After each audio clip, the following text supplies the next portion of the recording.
Saligram. I think everyone aware about, right? Meaning of village of rock. The villager believed that their rocks surrounded their village held ancient secrets. Because every rock tells a story, right?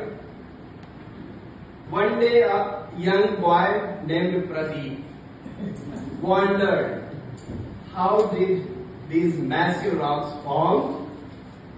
He asked the village elder, Guruji, okay, and elder Guruji smiled and began, Rohan or Pradeep, these rocks you see today has undergone an incredible journey, and they were once molten magma and deep within the earth core. So you can see here, we draw the magma chamber, and as the magma cooled, slow cooling from the igneous rocks.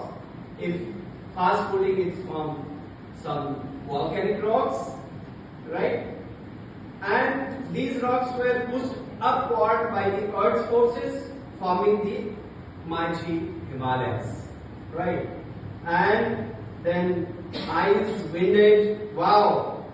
So these rocks were once a liquid fire, right?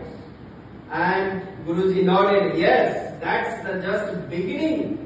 Over time, these rocks were weathered, eroded by the elements such as wind, water, ice, and others, right?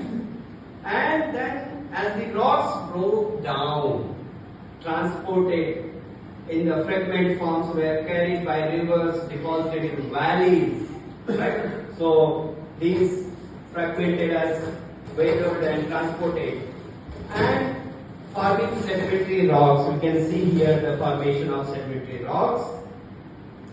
And then Guruji replies, yes, they were subject to immense heat and pressure deep within the earth, right? And as a result, sedimentary rocks formed in a metamorphic rocks.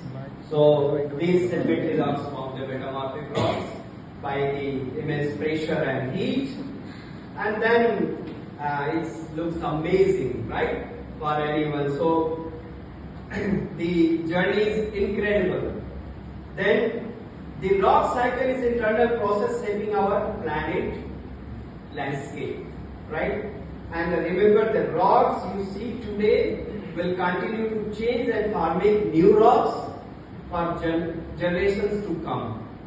And from the day I learned in this, and I am looking at rocks with a different perspective and more respect, because they are the natural museum for about formation of the earth and many other processes on this planet. So thank you.